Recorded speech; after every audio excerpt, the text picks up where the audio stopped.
เอาเก็บไว้แม่เงินน่ะเอาเลยแฮงบ่มีอยู่นี่จังหน่อยเฮียนะข่อยบอกไว้นะ เก็บเพิ่มยืมนิดหน่อยฮะโอ้ยเนาะ สิบอกได้ว่าเพิ่นข่อยยืมเงินบ่ไล่ข่อยยืมเงินบ่ไล่300,000ได้มื้อนี่น่ะโดยโพดโพดิดอกยังว่าอยู่อ่า เจ้ายืม300,000ขอยืมมือเจ้าเสียสะอยู่วะ โดยเฮ็ดได้ซะเอามุ้ยไผผูกแขนว่าสิผูกแขนให้นี่ไปเอามาไปบ่เป็นหยังดอกเอามาก่อนสิผูกไผผูกแขนให้นางเอ้ยจังได๋ก็ได้นี่แต่ว่าเพิ่นเอาจับให้ก่อนนำแน่อ่ะโดย ปลูกก้อนหมู ผูกกันหมู่แล้วคุณใหญ่เอาบ่โชว์เนาะเอาบ่โชว์ก็ต้องผูกกันหมู่แหละ ถ้าก่อยสิมักกันให้ลุงเฮิมผูกก่อนได้พี่น้อง โด เนาะ ย ให้พ่อเพิ่งบ่ค่อยมีเงินปานใด ก็ได้แต่ว่า บ่ใส่เงินก็ได้ โอ้ใส่เลยพี่มันของมัน มันกินเต็มใจ เนาะชาวพันกี่ บ่ใส่ก็ได้ปลูกเป็นชายซื้อ โอ้ยเนาะ บ่ เอามีนี่เนี่ยสำนีจะผูกสำนีเฮ้ย บ่ใส่ได้ก็ได้2,000 บ่ได้ได้ดอกเลยยืมเงินมาได้300,000เมื่อกี้เนี่ยมา บ่ ตัดผม ใส่2,000ก็ได้ เนาะ50นะโอ้ยตัวมาแรกน้ำใจยังเฮาเนาะ เด้อ น้ำใจเฮาโมนี่ตัวเป็น10แล้วนี่มาขอบมือขึ้นก่อนบ่แม่น นั่นได ขอบสิอ้าวอย่าพาเอาขึ้นตัวนี้นะ แบบไร แบบนี้ก่อนเขาเอิ้นผู้เฒ่าเพิ่นเอิ้นเอาให้กวดนี้ให้กวดนี้เอาเงี้ยหงายมือขึ้นเอาดีกวดเข่าเด้อหัวเด้อมื้อนี้วันเกิดลุงเฮิมมาผูกคอต่อแขนให้น้องคนดีมีแฮงความเจ็บจะได้ความไข่จะมีปรารถนาสิ่งใดก็ขอให้สมความมุ่งมั่นปรารถนาทุกๆประการนะหัวเด้ออยากได้ผู้บ่าวแล้วหาเลือกเอา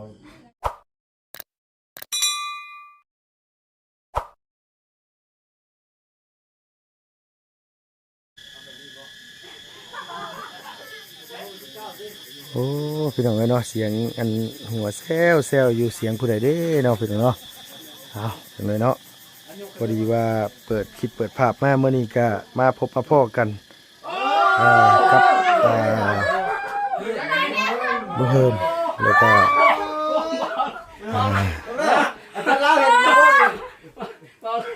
อะไรท่วงเนาะบ่ไรกันเนาะ เอาบ่เพิ่นมันเงินนะปกติเพิ่นเงินนี่ต้องมีรุ่นแล้วเท่าไหร่ มียังเฮ้ยนะ ก็คือรวยอยู่สิ ของด้วยเนี่ย โอ้เปียกเลย อาจารย์ลาวเห็นอีกแล้วพี่น้อยเนาะ โอ้เยอะเลย ครึ่งๆได้เห็นพร้อมกัน เฮ้ย แบ่งนึกว่าช่วงนี้บ่ได้มีเงินในช่วงนี้ สดแห้ง ไม่เลยนะช็อตจนไม่ช่วงนี้นะ 3อ้อโตหลัก3พุ่น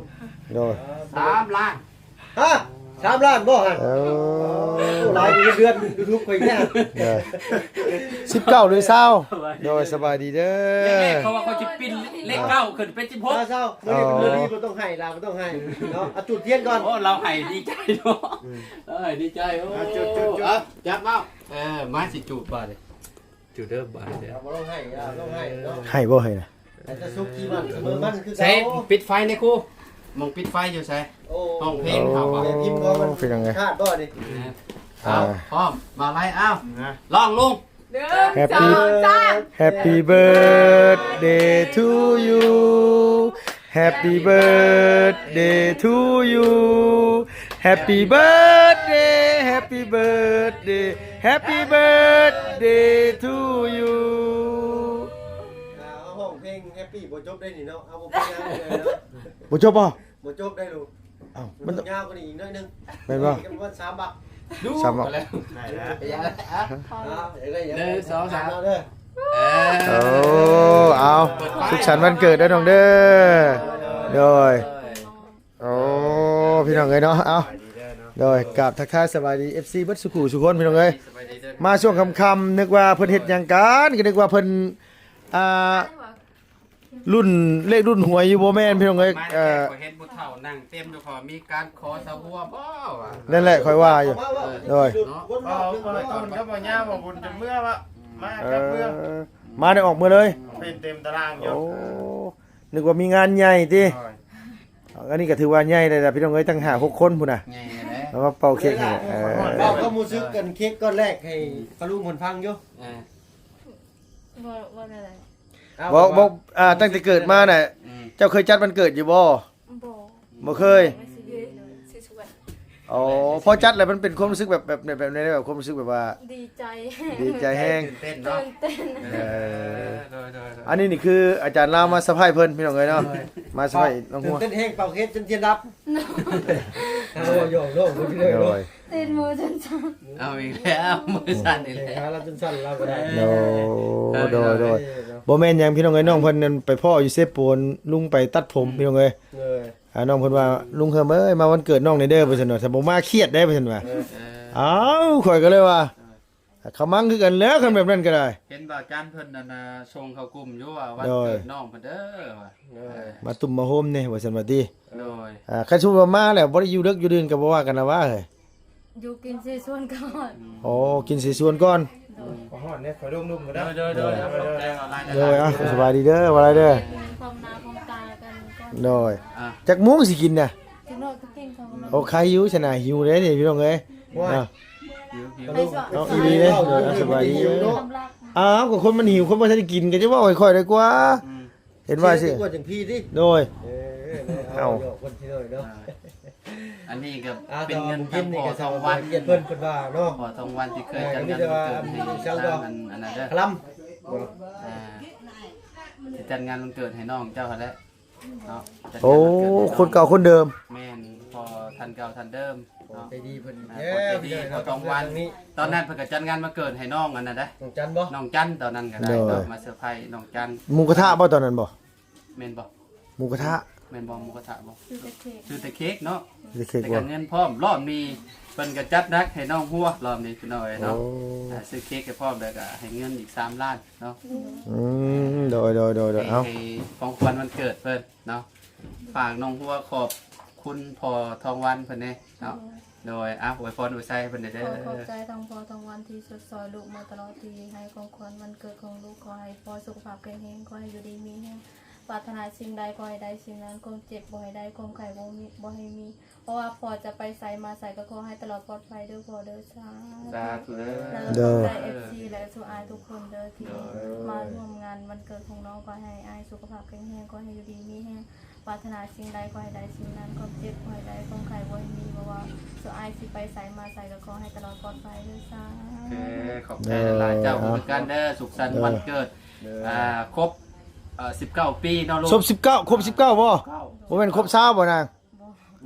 หาแต่19นึงอ่ะหน้าตาตัวคือแก่แท้บ่ เอาเนาะเค้กปีแรกให้เป็น เออ อันเดาจังสิแท้นี่เนาะ บ่โยกเลยซื้อค่อยก็เลยโยกหักแพงดอกจังโยกหั่นน่ะคันว่าบ่หักบ่แพงข่อยสิกล้าโยกบ่ เนาะแม่นลู เขาก็ลอยล่าแม่ข่อยติ อ่า สั่งว่าอะไร หักแพง โดยหักแพง ตุ่นขากเนาะงามเนาะ โอ้ เอานั่งคือกระตุ้นมึงอยู่ อ่า บ่ได้เด้บ่ได้เด้บ่ได้เลยบ่ได้นางแบบนั้นบ่ได้ส่งขาดเบิดข่อยว่ะ สงกรานต์เบิด โดย เอ เค้ อก กินเค้ก โอ้บ่เอามีแต่ว่าไว้ให้น้องให้นุ่งซะ กิน โดย แต่มีเด็กน้อยมาเพิ่น เป็นยัง แด ไง ดับเลยแพทก็ได้ เออ แม่นเบิดบ่มันฮ้อนบ่ เป็น ของเจ้า ตัดเป็นทีละนิดเลยตัดจากแพทเลยก็ เสยสวนน่ะมีหยังแน่นางเสยสวนน่ะเฮ็ดหยังแน่ มีตีนไก่แล้วก็อันดอก ฮอทดอกโอ้โดยต้มเลยบ่ตีนไก่ ยัง ยังบ่ได้เฮ็ดหยังอยู่นะ ก็เลยตาไปเลยใช่ก็ปักเสียบตรงไตตรงนั้นได้ ขมังเด้อเฮ้ย ใช่ปักเสียบตรงได้ใช่โอเค แป๊บเดียว กำลังเซตหาผู้บ่าวผู้แพ้วอยู่เนาะสักครู่เนาะ โอเคเดี๋ยวให้ทางลุงอันลมกับน้องหัวเพิ่นก็ได้ลุงเด้อ โดย เอาไปสิขอโตจบคลิปก่อนไปหน่อย โด เนาะ ย ก่อนอื่นก็ลูกขอขอบคุณเด้อทางพ่อทองวันพร้อมด้วยครอบครัวเนาะที่ให้ลูกเป็นสะพานบุญให้ก็ขอให้พ่ออยู่ดีมีแห้งความเจ็บบ่ให้ได้ความไข้บ่ให้มีปรารถนาสิ่งใดก็ขอให้ได้สิ่งนั้นเด้อเนาะขอให้ร่ำให้ด้วยกว่าข่าวเนาะเพิ่นก็ฝากเงินมาพี่น้องเซอร์ไพรส์วันเกิดน้องหัวเนาะข่อยบ่ได้ฮู้ได้ว่าวันเกิดเจ้าว่าเอ้ยพ่อเราฮู้เลยเนาะโอ้ขอบคุณหลายๆเด้อพ่อเด้อถูกใจเนาะสำหรับคลิปนี้เฮาขอโตวลำลาแล้วพี่น้องพบพ่อกันใหม่เนาะสวัสดีเด้อสวัส โด ดีเด้อลูกเด้อย สบายดีสบายดี มาเข้าใหม่เด้อน้องเด้อ โดย อ่าบาทนี่ เฮ็ดเป็นอยู่บ่เสยสวนน่ะ มันเป็นให้เจ้า โอ คู เคโอเคขอบคุณ เป็นเอ้ยบ่เป็นบ่ใครอยู่คันเป็นกับใครอยู่ยันเป็น โทรศัพท์อาจารย์บ่เปิดแพทในมือก็คือบาด ขนาดไฟนี่ขนาดมีไฟ เนาะ นี่ มันข่อยมึงแน่ก่อนน่ะ ถ้า เห็นจักชิวเนาะหัวจ้อยๆนั่นนี่นางไอ้ตัวกินข้าวหลายๆนั่นแหละเด้อ เนาะ รู้สึกพร้อมๆเลยบ่ซั่นก็ไปแบ่งเอาน้องบุตรก็ได้แบ่งเอาน้องบุตรได้ อยากจอย ฮะ อยากจอย เอาใครอยู่ซั่นน่ะนึกว่าอยากตุ้ยอ เอา ย่าง น้อง เงี้ย พุทธบ่ซะนั่น ใช่อยู่บ่ซั่น โอ้ บ่ปากกะลี่ บ่มีนะเว้ย ใช่ น้องมุดจะมากินนี่ เราหากันมา ยักษ์เอ้ย ฮะ เนี่ย บ่ ยักษ์ มาบดพูดจะไหน เว้าหยอกน้องเพิ่นสิเด้อพี่น้องอย่าดราม่าดุงแน่เด้อ เอ็ดเด้อ โอ้สบายดี บ้เพิ่นเลยเนาะ เด้อหัวหน้าคือข่าวเธอเอ้ยโอ้ ยิ้ม เด้อ เด้อน้องบ่ได้บอกว่าจะโดนชื่อได้อีบ่บ่ได้บอกชุมหมายแต่เพิ่นอยู่จัง ได้ ได้บ่เดือนหนึง2เดือนจังเนาะ นี่ โอ้แต่หึงเลยได้ข่อยมาชุดนั้นก็บ่ได้พ่อน้องหัวมาพ่อจะไม่นมมื้อนั้นก็ได้มาพ่อจะไม่นมแล้วก็ นี่ เป็นน้องเพิ่นนี่เลยเนาะเฮาก็ยากเวียกทั้ง บ่เพิ่นว่าไปขายมักสลีก็แวะขายแหน่สิเฮือนน่ะ บริคายอะไรตรงนี้ บ่ได้ขายบ่ ยังบ่กินเบิดบ่สลี เพราะว่าสลีก็ขึ้นราคา โอ้สลีกินราคา เฮ็ดยังจะขายยังชั่วโมงนี้นะ บริการยังเฮ็ดเวียกซอยอันเพิ่นอายสิเอาเมียมาเฮือน อ๋อเมียอ้ายแล้วสิเอาเมียอ๋อมาเอามาอยู่พี่บ่ วันที่10แล้วไปพูดเราวันที่11มาพี่ อืม แล้ว แล้วเมียบ้านไหนล่ะอกเฮาเอ้ยอย่าสู่ลงเขาเลยเฮามันเซยได้ค่ะอ้าวอดีตฮักมักสาวคู่ ชูแดงจะ บ่ฮอด7คำมันสิแดงหยัง อ้าวแม่นบ่ลูก แม่นคันร้องฮอด7คำขึ้นไปจังแดงเพลงน่ะ เลยนับเบิ่งอยู่ เต้ยมาตรงนี้ โอ้คันร้องอีกวันนี้มันก็ฮอดได้บัดนี้บ่ มาถูกตัวก่อน เช้าสักจุดก่อน เนาะ โทรศัพท์ คือเทื่อแรกบ่ฮู้ ใจนะ โดย เทื่อแรกเลยจัดมันเกิดนี่ แม่น โดย ในชีวิต เทื่อแรกในชีวิต โดย ปีนี้มื้อจังได๋ยังอยากจัดปีนี้ สมมุติจะคิดแล้ว เดี๋ยวอันลุงเขาจะถาม จะเสียสวนจะชื่อได้เนาะ ลุงเขาจะถามแม่ ธรรมชาติอันนี้ บ่นะ มีเค้กทรงอันหมู ลุงเขาจะถาม โดย บ่ได้เชิญผู้บ่าวมาบ่ล่ะ บ่มีผู้บ่าว ฮะ บ่มีผู้บ่าว ว่าน้องบุตรเด้ผู้ชื่อผู้บ่าวน้ำบ่นี่ บ่มี เว้าแท้บ่เฮ้ย แท้ เออ มีแต่ อ๋อปันตัวนี้ก็ยังมีผู้บ่าวอยู่นะ ไผสิบ่มักเฮา อ้าวโนบ่แม่นตั้งเว้าเด้อพี่น้องเอ้ยคันลุงนี่บ่มีเมียลุงจีบแล้วพี่น้องเอ้ย เอาอีกแล้ว เอาก็เว้าหน่อยน้องเพิ่นหน้าตาดีได้ จีบดีบ่ ฮะ จีบดีบ่ จีบเล่น น้องสั่งว่าเด้เดี๋ยวให้น้องมันหักไปจากไปอีกแล้ว ๆโอ้ยบ่หยอกก็สิกับน้องนุ่งก็ยังอันนี้อยู่เนาะโอ้ยบ่หยอกน้องเพิ่นมีกำลังใจหาไปเรื่อยๆนั่นล่ะเนาะ เอาน้องบัวถ้าว่าลุงเฮิมเพิ่นบ่มีเมียถ้าว่าหน้าตาของลุงเฮิมมันจีบเจ้าก็สิติดอยู่บ่โอ้โหกันอีกครับเนาะบ้านนี่แล่เข้าลุงเฮิมกู บ่มีแล่ข่อยน่ะบ่ดีอ่ะ เนาะลุงเนาะ บ่แล่นะ หน้าขาวหน้าใส โอ้บ่แล่นะคันว่าคนว่าช้ำหัวนี่นะคันข่อยจีบผู้ติดนี่ข่อยเสียเฮือนหลังนึงก็งวดตัวหนึงหน้าอีกทงนึง ผมว่าเนาะ บ่คันข่อยเป็นผู้บ่าวนี่นะ อีหลี เท่ามีลูกมีเมียแล้วเนาะ อ้าวอีหลีคันว่าข่อยเป็นผู้บ่าวนี่จังได๋ก็ติดข่อยคนตื้อเก่งนะบ่เพิ่งไงแม่น จะอยู่ลุงไง ข่อยคนตื้อเก่ง เขาเชื่อจะอยู่ลุงเขาเชื่อจะอยู่ โดยก็ลงตัวเองน้อยๆนึงพี่น้องในช่วงนี้เงินบ่มีแต่ว่าต้องย่องตัวเองแน่นิดนึงผูกแขนจังมุ้งฉลาดผูกแขนผูกคอตัวแขนจังมุ้งนี่ ถามหมู่ก่อน อ๋อถามหมู่มาก่อนโดย ครบแล้วจึงอันปลุก จักมุ้งหมู่สิมา ประมาณ7:00 นปลาย8:00 นประมาณนั้น สิมุ้ง8:00 นพูเพราะว่าสำนี้เขายังแต่งตัวอาบน้ำ อ๋อเตรียมตัวอาบน้ำหมู่มาจักคนหมู่มาจักคน บ่ฮู้อันบางคนก็ไปบางคน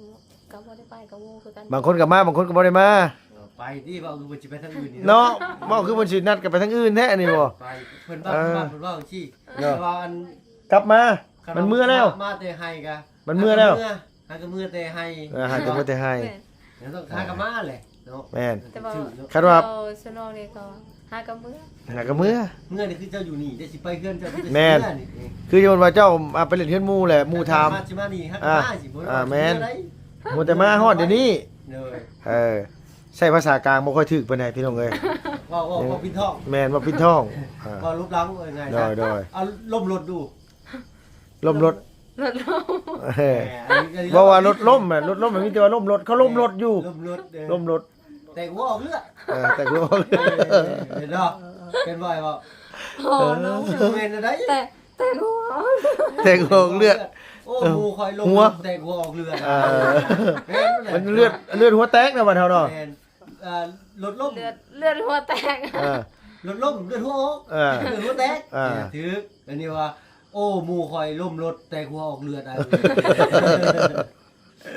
อันนี้ได้เลยเด้อ มันเพิ่นเว้ากลับกัน เพิ่นว่าตีลังกา โดยว่าตีลังกาตอนข่อยขึ้นมาใหม่ๆข่อยตกใจ คือสมมุติว่าหัวนี่เนาะคือข่อยแบบว่าข่อยไปถ่ายสมมุติว่าข่อยถามว่าเอาหัวตู้แม่ไปใส่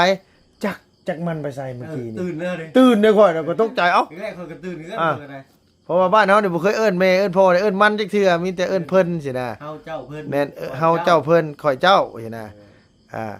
มีแต่บ้านที่เจ้านี่มีแต่มันบางเทื่อ มันกินข้าวโบจังมันไปชา บางเทื่อน่ะลุงเห็นถามจักสิว่าซำใดน่ะแล้วกูบ่ฮู้แล้วแล้วบ้านฮะคนทั้งนี้แหละชนลายนั่นน่ะชนลายที่ว่าเขาเจ้าบ่จักเข้าไปทางลัดฮอละฮออีหยังนี่เนี่ย กับมันต้องทอนกันบ่ฮู้มันแหละ คือเคยนั่นน่ะเนาะคือเพิ่นบ่แม่นว่าเพิ่นเคยดอกเพิ่นเว้าแต่ภาษาแบบนี้แหละเพิ่นสิเว้าภาษาลาวดุมแบบ ที่เพิ่นแล้วไปเลยเนาะ โดยมันก็ปกติบ้านเพิ่น เอาไปแล้วมาปลีกับไปกี่ล่ะ เอาเก็บไว้แม่เงินน่ะเอาเลยแฮงบ่มีอยู่นี่จังหน่อยเฮียนะข่อยบอกไว้นะ เก็บเพิ่มยืมได้หน่อยฮะโอ้ย จะบอกเด้อเพิ่นข่อยยืมเงินบ่ไล่ข่อยยืมเงินบ่ไล่300,000ได้มื้อนี้น่ะโดยโพดโพนี่ดอกยังบ่อยู่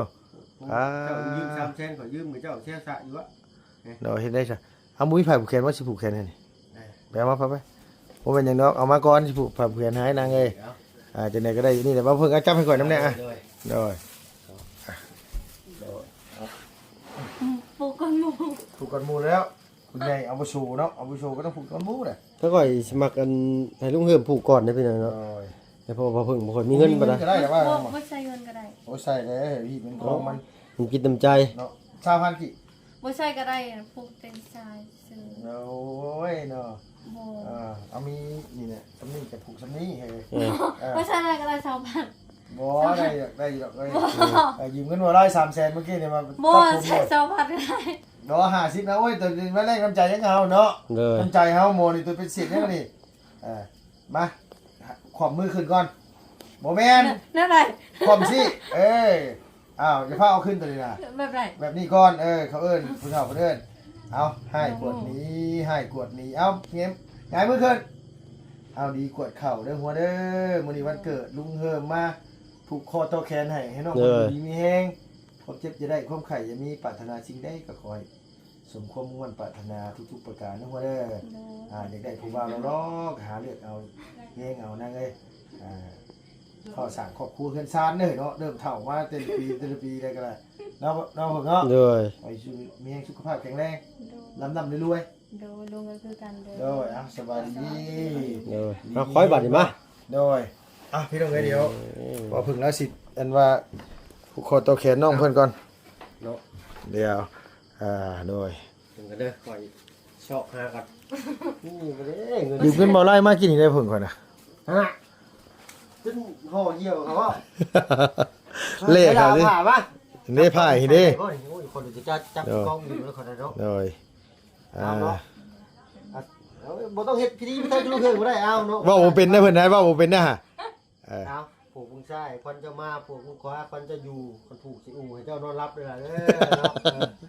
รับไปได้เงินหมื่นนอนตื่นได้เงินแสนแม่นมือได้แก้วมื้อนี้โชคเนาะโชคนี่ใครจะได้เอาสางเอาหลายเอ้ยเนาะเอาผู้บ่าวผู้แพ้วก็ให้เป็นครอบเป็นครัวบัดนี้เด้อเนาะเอาพี่เนยเนาะเท่าเพิ่นก็คือกันพี่เนยเนาะเท่าเพิ่นก็จะคิดว่าอะไรเนาะก็มีแต่สิขอตัวลำลาก่อนเนาะฮ้อนเอาครับในการสำหรับที่นี่ทางบ่าวเพิ่นน้องหัวแล้วก็ทางน้องมุดขอตัวลำลาก่อนก็ฝากขอบใจทางผู้ใหญ่ใจดีเพิ่นพี่เนยเนาะซื้อเค้กเลยก็มอบเงินทางอาจารย์ลาวเพิ่นเนาะแล้วเฮาก็โอ้ดีดีใจน้องเพิ่นเนาะสำหรับที่นี่ทางเพิ่นว่าอะไรยากันทางขอตัวลำลาแล้วพี่เนยเนาะดีๆมีแรงเพิ่นทุกคนสำหรับใครที่เข้ามาประชมช่อง YouTube บ่าวเพิ่นเวลาคือเก่าไปแล้วพี่น้องสบายดี สวัสดี ไปเอาไปโอ้กระเต่าลึกร้ายลุงเลยเนาะ กระเต้าดื้อคือหยังวะ ห้อนร้ายเลยเนาะ อ๋อฮ้อนนี่คือกระเต้าบ่น่ะ กระเต่า ปะฮวน ห่าน ฮะ บ่ฮวน ปะฮวน ปะฮูน ประหวนเอาเนาะทางบ้านน้องซอนคืออีกแบบหนึ่งทางบ้านน้องคืออีกแบบหนึ่ง เอาบ้านเพิ่นมังกรมาจากบ้านบุษรแม่นบ่นางมังกรนี่เอิ้นว่าได้ใดให้ฮ้อน มะกองมะกอง พอมังกรนะฮ้อนนี่เพิ่นฮะ ปลาอัด ประหลาด ปลาอัด ฮ้อนนี่ประอัดเหรอ ปลาอัดลึ ประอัดลึฮ้อนหลาย แม่ ออกเผาตรีคือเจ้าได้เผาตรีเนี่ย Power ฮะ Power ปลาหวน Power ปลาหูนหรือ แม่น เช้าทอลุงบ่ยุ่งแก้มลุง สาวหอม โต แก้ นี่ ม นี่ เบิดสาวหอมแก้ม โอ้ตรงง่ายนึงเนาะ บ่มีดอกบ่มีดอกนางเอ้ยว่าสิมา ไปแล้วพี่เลยว่าอยู่ดีแม่งมัน โอ้ยผู้ใดสิมากล้า นี่ เนาะบ้านเสร็จแล้วโอเคมีเสร็จ จันมาอยู่บ่เฮ้ยสงกรานต์ เราว่าสิมาวันที่15นี่เราเอาเงินเดือนเรากายมันแบบเราสิ โอ้ หัวเราจะมา โดย เบิดน่ะ เอ้าย่อไปแม่สเค้กน่ะ เอาสรุปบ่กินบ่ เอาบ่กินนะลูกหล่ะเอ้ยไปสิกินเฮ้ยเฒ่าบ่ได้ยังสิกินเค้กมื้อนิดน้อย ถ้าให้น้องมา มีแต่ว่านั่นเด้เอาใส่ตู้เย็นไว้หั่นเอาใส่ตู้เย็น บ่ใส่ถุงยาง บ่ใส่ก็ได้มันต่ำเพิ่นบ่ตู้เปิดดูห่ามันใส่ได้อยู่หั่นใส่ช่องฟิตห่าแล้วมันจังเย็นมันจังแซ่บนั่นแหละเค้กนี่มันต้องเย็นแน่นอนมันจังแซ่บเค้กนี่กินมันจังแอมหรือ แอมพัง แอมทางคือหยังล่ะแซ่บหลาย แม่น อ๋อ อ่ะบ่เราเมื่อละ ใช้อาจารย์มื้อใด กินใส่ส่วนก่อน บ่ฮู้ว่า โดย คือจะจอยๆต้องตัวอดข้าวบ่น่ะ ไปกินข้าวซ้ำมื้อ ไป โดยฮะ ใช้ไฟฟ้าบ่ได้เฮ้ยเอ้ย เจ้า โอเคแสดงไงมาสบายดีป้าลุงในเด้อน้องเด้อโดยเอาอยู่ดีมีแฮงในหัวเด้อสุขภาพแข็งแรงน้องเอ้ยลุงก็บ่ได้มีหยังดอกผูกคอต่อแขนกะเงินกะ50,000กีบพี่น้องเอ้ยโอ้ยจะเป็นทุกข์แห้งช่วงนี้ไปใช้กับบ่กล้าชัดปากคดเบ้าน้องพี่น้องมีแต่ว่าสำหรับคลิปนี้ลุงขอตัวลำลาพี่ลำลาน้องก่อนเนาะพี่น้องขอบคุณหลายๆขออยู่ดีมีแห้งอย่าเจ็บอย่าจนน้ำไม่ด้วยเด้อพี่น้อง FC เพื่อจะดีว่าสุขุสุขคนเนาะโอเคไปแล้วพี่น้องเว้ยบ๊ายบายสบายดี